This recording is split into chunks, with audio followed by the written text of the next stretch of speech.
Sziasztok! Üdvözlök benneteket itt a Piliscsévi pályán ezen a szép napsütötte délutánon.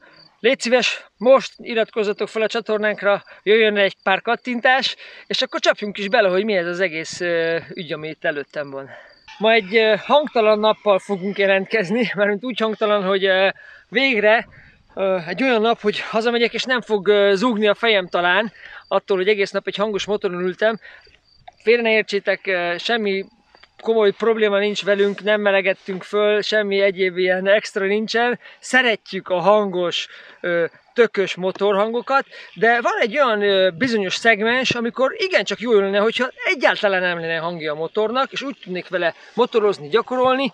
Ez függhet attól, hogy milyen kedvem van, függhet attól, hogy éppen hol van időm gyakorolni, és függhet attól, hogy a környezetemben kik tartózkodnak. Úgyhogy már most szólok, hogy ne ítéljük el ezt a dolgot úgy egyből egy ilyen villámkommentel, hogy úristen, hát ez egy full langyi dolog, hát nincs hangja, hogy tetszhet neked ilyen, meg nem tudom. Felejtsük már ezeket az idióta ilyen sztereotípiákat, hogy akkor ez nem egy tökös dolog. Igenis, ez lehet tökös dolog az, ami 30 valahány lóerős, és 127 kilós, és Newton méterben pedig bődület, tehát olyant, amit még nagyon nem is láttál, és mindez 520 Newtonméter, és mindez a 0 fordulatszám tartományban a rendelkezésedre áll. Azért ez nem mondom, hogy kislányos történet. No de mit is hoztunk ki ide ma? Ez ugye a Suronnak a nagyobb elektromos terepmotorja, méghozzá ez az a terepmotor már, ami papírforma szerint olyan adatokkal bír, ami már akár képes lehet arra, hogy egy rendes enduro paramétereit is hozza. Azt fogjuk ma megnézni a mai napon, hogy ez a papírforma, ez a való életben, ez mit mutat? Tényleg lehet-e vele úgy endurózni, olyan enduro trükköket, vagy enduro utakat bejárni, élvezetesen, vagy akár gyorsan, vagy akár könnyebben, vagy nehezebben, mint mondjuk egy rendes kétütemű vagy négyütemű terepmotorral. Teljesítményben és súlóra arányban körülbelül egy korszerű 300 köbcentis négyüteműnek, endurónak az arányait hozza, bár egy picit ez azért nehezebb, ugyanakkor mellette szólhat talán, hogy itt a nyomaték az azért a 0 fordulatszámtól már ugye a rendelkezésünkre áll, ezzel valamennyire ez kompenzálódik, de hát igazából nem akarok ebbe annyira előre menni, mert okoskodhatunk itt a papírforma szerint, hogy ennyi lóerő, ennyi súly, de hát mint tudjuk, az életben teljesen máshogy érvényesülnek ezek a dolgok, mondom itt a dolgok tehetetlenségét, a súlypontot, az adagolhatóságát, egyáltalán a nyomatékgörbét, tehát számtalan dolog befolyásolja azt, hogy az ember egy endurót mennyire érez erősnek, gyengének, jól használhatónak, kezelhetőnek. Igazából ez a nap, ez erről fog szólni, hogy ennek utána járunk, hogy tényleg minél több helyen, ahol mi itt a pályán csak valaha is megfordultunk enduróval, és már van tapasztalatunk, hogy melyik hogy viselkedik, ahhoz megpróbáljuk ezt a kis elektromos endurót belőni. Hogy? Könnyebb vele menni? Jobb, erősebb, gyengébb? Meglátjuk, nem tudom. Vannak már vele apró tapasztalataim, őszinte leszek, picit gyakoroltam vele, mert teljesen más, hogy itt nincs kuplung.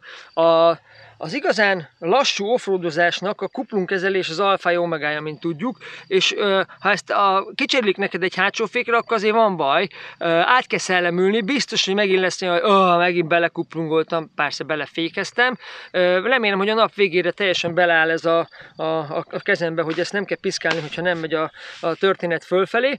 Keresgéljük a határait a gépnek. De milyen határokról is van itt szó? Ugye említettem ezt a 128 kilót, futóműben 295 mm-es futóművel van ellátva a gép, hagyományosnak mondható himbás rendszerrel, bár nagyon furcsán áll benne a hátsó teleszkóp. Azt az építési módot, hogy ezt a teleszkópot nagyjából egyforma szögűre állítják az elsővel, aminek állítólag rugózás szempontjából is van jelentősége, és ugye magának a váz kialakítás szempontjából fontos, hogy ezt a pontot itt látszott, hogy ide egy nagyon erős teherviselő elemet ki kellett hozni, ami nyilván egy modernebb enduróban az pont ide esik, ahol ez a nagy segédváz fut. Tehát nyilván ez annyira nem optimális, de hát valamiért ennek a kocka doboznak itt el kellett férnie. A motorja 22 kW-os, Ezt a 22 kW-ot egyébként nem állandóan tudja, vagy nem állandóan adja oda neked, hanem egy érdekes módon működik a dolog. Ha normál használatban használod, akkor nagyjából ilyen 15-6 kW-ot tudsz belőle kiszedni a gáz markolat állásától függően. És nyilván a túlmeredegedés és egyéb akkumulátor túlterhelés elkerülése véget, csak bizonyos időszakokban tudja neked odaadni az egész teljesítményt, ezt a 22 kW-ot, azt pedig ezzel a turbo gombbal lehet bekapcsolni. Ez a turbo gomb ez olyan, megnyomod, és a fél percen keresztül a motor adja azt a névleges teljesítményt, amit az adattáblában megtalálunk. A futóműről túl sokat nem tudunk, nem akarok káromkodni, hogy mi a neve, ha én ezt kimondom, az nem hangzik túl jól. Lényeg az, hogy első ránézésre némi szerelői tapasztalat segítségével, akik eddig megmutattam, ők azt mondták, hogy ez valami sova koppintás lehet, hogy ahhoz hasonlít talán a legjobban. Ezt Fehér Géza mondta, hogy szerinte ez az, amikor megmutattam neki ezt a kis motort az autómba, hogy ez valami olyasmi cucc lehet. Figyelj, a méretei azért jelentősek, tehát nem egy piliszka teleszkópot pattintottak bele, tényleg lehet, hogy fogtak és megnézték, hogy milyen egy jó teleszkóp, és megpróbálták ezt lemásolni. Van rajta mindenféle állítási lehetőség, húzó nyomófokozat, és az eddigi tapasztalatok alapján egyébként, ameddig mentem vele, nem feltétlenül rossz ez a teleszkóp. A fékügyileg szokásos, kétdugattyús féknyereg van rajta, csak hiányzik róla a felirat, hogy mondjuk Nissin vagy Brembo, ránézésre nagyon hasonló, és a hátsó fék is hasonlóan egy átlagos fékszerkezethez hasonlít a legjobban, tehát semmi extra nincs benne, hogy ez most úristen, hogy néz ki, vagy ilyesmi. Azt tetszik benne, hogy apró pici csavarokkal lehet állítani, hogy a kar hogyan álljon, tehát személyre szabható egy picit. Az első, illetve a hátsó féknek van egy ilyen kézifék funkciója, hogy itt be lehet így akasztani, és akkor nem gurul el, meghúzod, kipattan. Ennyi körülbelül, ami van rajta. És ha már itt vagyunk így kamerában, itt van egy ASR felirat. Ez úgy működik, hogy azért azt már tapasztaltam, hogy mivel nincs kuplung, és főleg az elején, amikor az embernek nem szokott még hozzá a csuklója, hogy ez azonnali gázreakció, ez megjelenik azonnal a keréken, azért elkapartatja az ember, és ott lehet mókolni azzal, például, ha nem akarod széttúrni a kertedet, és valahol föl akarsz menni, vagy az erdőt, vagy bárhol, ahol vagy, behúzod ezt az ASR gombot, akkor egy ilyen kipörgés gátlóval megakadályozza, hogy túlpörögjön a kerék, jó kis ilyen rángatós szakaszosan megy a kerék. Normál kulcsos megoldással lehet ugye életre kelteni a gépet, elfordítod, kiírja, hogy milyen a töltöttség, kiírja, hogy milyen funkcióban van éppen. Amúgy van itt egy gomb, ez az R-peres, ezt ha nyomogatom, nézd meg. Most mutatja, hogy A3-as fokozatban van. Ez azt mutatja, hogy mennyire hirtelen reagál a gázmozdulatokra. Az A1-ben itt nagyon hirtelen reagál, szinte kezelhetetlen, szerintem használhatatlan. A2-ben már egy picit használhatóbb, de őszinte vagyok, én mikor rájöttem, hogy van A3-as, azóta nem szedtem ki onnan, mert nekem nem kell se A1, se A2, ez még ha így is még nagyon durva. Mert ezen kívül amúgy még teljesítményt is választhatsz, mert ez csak a gázreakció volt, a teljesítményt ezzel a kapcsolóval tudod ekóba, ebbe a cseppecskébe, gondolom, ha csúszik az út vagy valami, és ebbe a sportfokozatba rakni. Na, ebből viszont én mindig a sportot használom, mert azért jó, ha oda tudja tenni a kakaót, amikor kell. Ugye azt tudni kell, hogy ezek az elektromos motorok ezek nagyobb fordulaton működnek, mint ami egyből a láncra, egy lánc áttétellel megoldható lenne, egy lánckerék áttétellel, ezért beleraknak ide egy ilyen előáttételt, hasonlóan, mint a motorokban, egy ilyen primer áttételt. Ebben a típusban egy olajfürdős, hát én azt hiszem, hogy teljesen fogaskerekekből álló, bár itt eléggé láncformájú kis kabin van. Nem tudom, hogy lánc van-e benne, vagy teljes fogaskerékátvitel. Lényeg az, hogy itt valami olajban fürdő, olajban futó fogaskerék vagy láncáttétel van. Amit erről kell tudni, hogy ez nincs kuplung, tehát nem nyírja szét az olajat, ez hasonló karbantartást igényel szerintem, mint egy autónak a váltója, tehát ilyen viszonylag ritka olajcsere periódussal ezt meg lehet úszni, és nem hiszem, hogy túl sok van benne. Geometriában, méretekben, érzésben ráülök, becsukom a szemem, mondom meg, hogy nem egy átlag endurón vagyok. Talán egy picit kisebbnek érzem, ezt egyébként érdemes lenne most direkt csukom a szemem lemérni, de minden jó helyen van. Ez a lábtartó is jó helyen van, kormányszöge is jó, az ülés is rendkívül jól el van lapítva, nem magas a hátulja, teli talppal leérek. Szerintem kisebb, mint egy picit, mint a te KTM-ed, Bence, de szerintem ez az enduróban ma jól fog jönni. Én szeretem, ha egy motor egy kicsit össze van csukva, össze van ültetve, annál ügyesebben tudsz vele ügyködni az erdőbe. Egy picit hasonló, mint a Beta X-Trainerrel is, mindenki egy kicsit ügyesebben motorozik, mint bármi mással, olyan szempontból, hogy azért ez egy kisebb motor. Szóval ha nem vagy 2 méteres nagy favágó, akkor ezek a méretek ezek egyébként megfelelőek. Én mentem is már ugye vele, tök jó, a geometria rendben van. De hát majd ezt akkor, mikor megyünk vele, még elemezzük. No, hát akkor csapjunk bele a lecsóba, kezdjük el az egészet.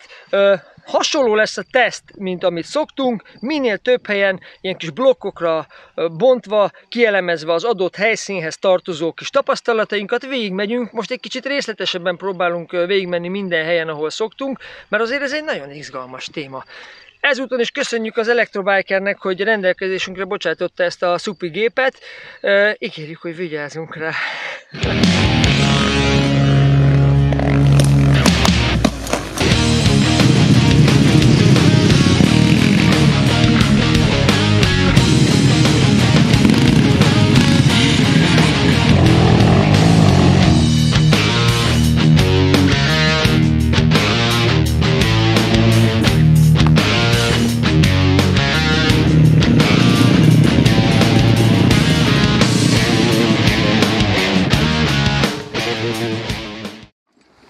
No, kezdjünk egy ilyen igazi ilyen érdekességnek, nem is hogy mondjam ezt, hogy mindenkit izgat, úristen, és milyen erős, van ma olyan erős, mint egy crossmotor? Nincs olyan erős, mint egy crossmotor, vagy egy enduro, egy korszerű 300-ashoz összehasonlítani azért egy elég fals információ lesz, de most ez van kéznél.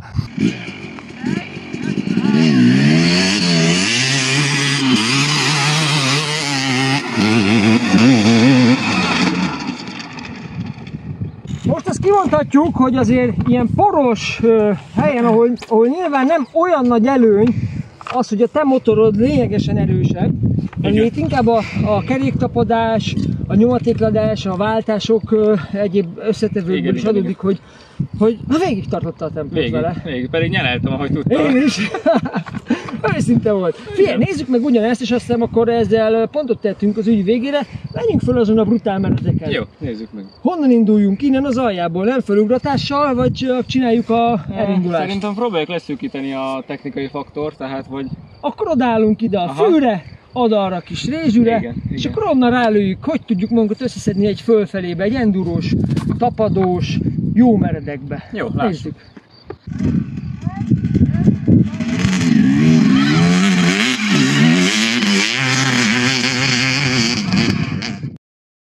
Mivel minden igazából attól függ, hogy az enduro szegmensben ez az egész motor ez hol helyezkedik el, elég sok összehasonlítás lesz a mai napban. Ezt is kitaláltam, hogy saját magammal fogok versenyezni, fölmegyek egyszer a Bence EXC-jével, aztán fölmegyek a Surronnal, és megnézzük, hogy melyik dolgozik jobban, melyiket hogyan tudom jobban betapasztani, kiülni, visszatenni, melyikkel könnyebb, és a legfontosabb, melyikkel gyorsabb fölérni, mert ugye ez izgat a legtöbb embert, hogy van-e olyan gyors, és van-e olyan erős és hatékony, mint egy robbanómotoros. Bence majd egymás mellé vágja őket, azt akkor majd meglátjuk, hogy mi lesz. Ezt én is azt hiszem csak...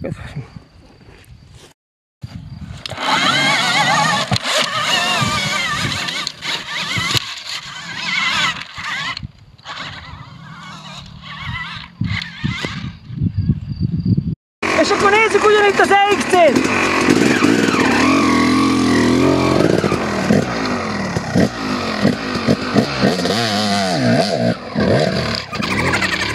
Jézusom, hol akadtunk, várjuk a kátra szalemülni!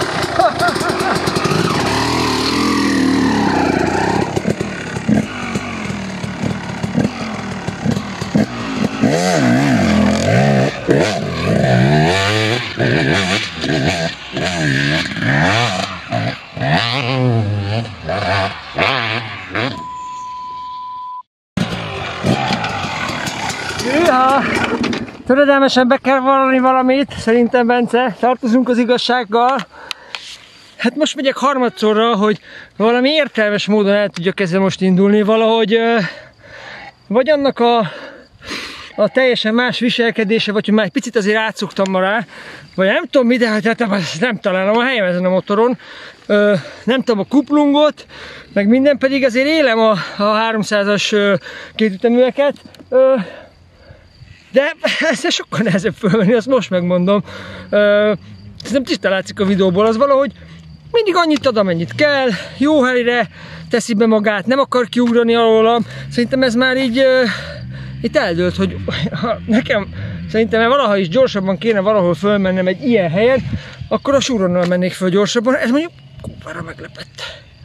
Megcsináljam helyetted, Attila bácsi? Csináld már meg, te azt tegyük oda tiédet, lehet, hogy az végre jó lesz. Meg lehet, hogy átszoktam a mai nap annyira arra, hogy nem tudok átszelemülni egyik pillanatra a másikra, úgyhogy Bence, átveszem. Na, Bence, mutasd meg a papának, hogy kell fölmenni. Hát... Öreg vagy már ez! Jó van, de nézzük a fiatalságot. Mehet!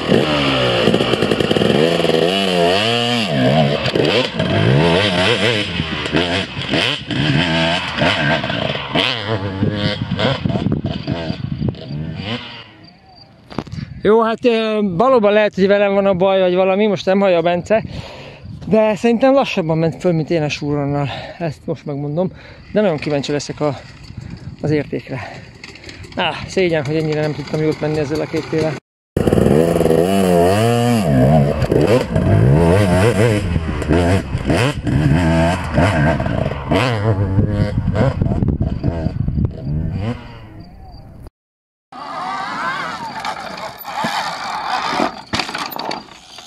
No!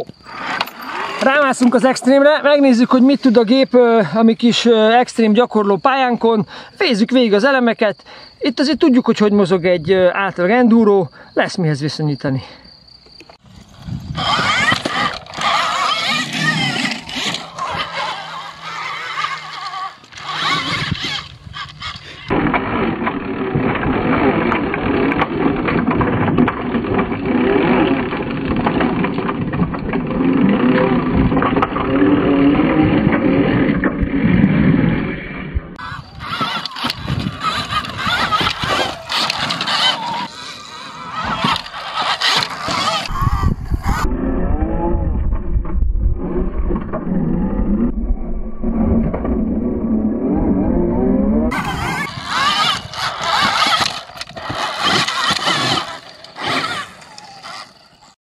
Nekem eddig tetszik, én élvezem. Picit olyan ez, mint amikor kimozdítanak a komfortzónádból, de nem kellemetlenül, hanem inkább olyan kíváncsi vagy. Aha, és akkor mikor most is itt a végén nem adta ki jól, és ott rátettem egy gázt, hogy ott fölmenjen, olyan jó indulatúan megindul, és olyat tapad ezzel a kőkemény pici... Hát vázdeg, kész vagyok. Na jó, aztán most kicsit pihenni. Rajta egy vagy gyújtás. Bence, azt belerakod már.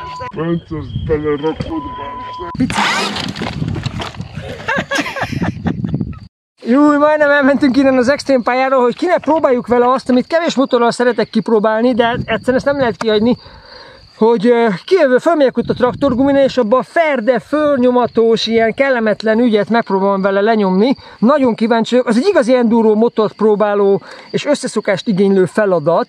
Kíváncsi vagyok, hogy teljesít.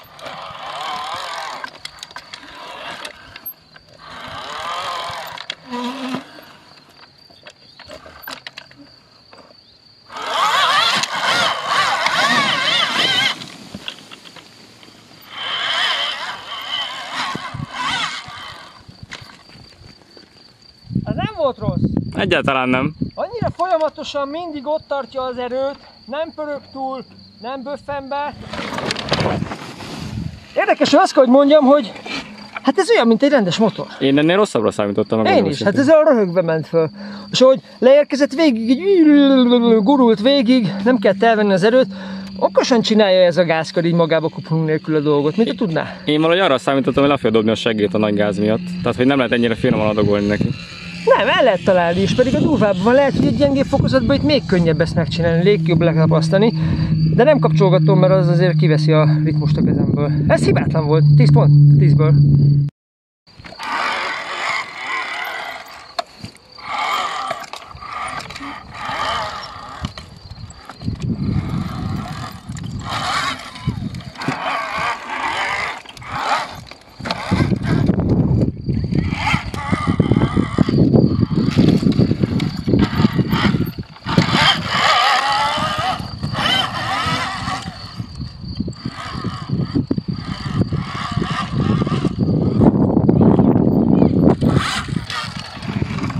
Hát így egy-két kanyar után azt mondom, hogy ez működőképes történet.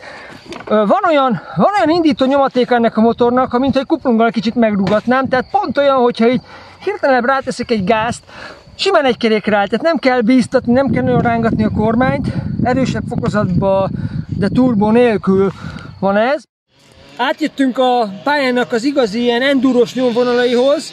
Ezek az endurós nyomvonalak fogják azt megmutatni, hogy ilyen életszerűbb endurós helyzetekben, tehát nem az épített részen, hanem mint egy erdei feljáró, egy csiki-csukis följáró, egy igazi extrém, az egyik legnehezebb átforgatóhely is itt van. Ezeket mind megcsináljuk vele. A tematika ugyanaz lesz, mint mondjuk az előző videóval Gazgasznál, vagy egy pár videóval ezelőtti Gazgasznál. Hogy indul el, hogy viselkedik, hogy tapasztható be, mennyire lehet megtalálni az egyensúlyát. Itt legalább nem fog nyikorogni a kuplung, azt tuti.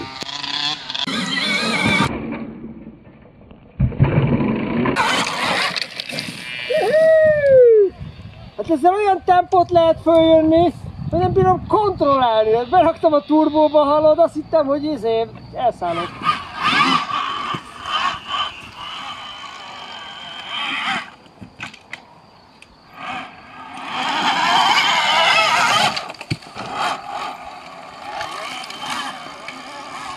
Itt tökéletesen működik a dolog.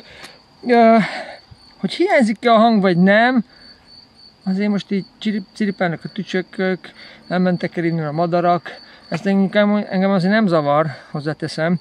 És ha belegondolok, hogy ahol én is lakom, ott a közelben is tudnék ilyeneket gyakorolni, mert senki nem tudna róla, mert max azt hallaná, hogy valaki lentkerekes autózik a szomszédba, kb. Ennyi lenne, ami átjönne belőle. Ez egy hallatlan nagy előny. Persze nincs az a tökös, maszkulin hang, hogy akkor aztán figyelj ide, én vagyok a falu bikája, most megyek ki motorozni, este majd a kocsmában megtaláltok lányok, ott vagyok, ez nincs benne. Mert tudom, hogy csomóan ezért mennek hangos motorral. Meg lehet ezért kövezni. Nem tudjuk abba hagyni ezeket a hülyeségeket, de ez kb. Ilyen, egy horror emelkedőn állok, tartom a gázból.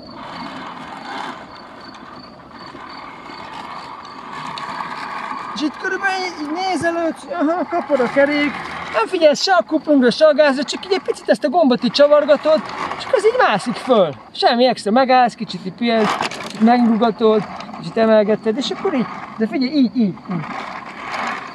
És ez egy olyan feljáró, hogy amúgy azt szoktunk kilódni, ha megállok egy TPI-vel, vagy bármilyen más motorral. Tehát ezt azért gyerekek, hogy így, két ujjal így, hello. Szerintem háttal is föl tudok jönni így. Lehet vele tolatni is. Az is igaz. Mentem egy próbakört, átnéztem a pályát, nincs vele valami probléma, szokásos köridő. Új, ez egy veszélyes dolog, szerintem ezzel pályacsúcs lesz, gyerekek. Iszonyatosan tudom neki ütni. Úgy van, le tudom tenni a kanyarba, jön ilyen bicikli faktor elő, hogy így teszem, rakom, valamitől ez nagyon-nagyon adja. Fú, megyek is, iszonyat kíváncsi vagyok. Stopperolja!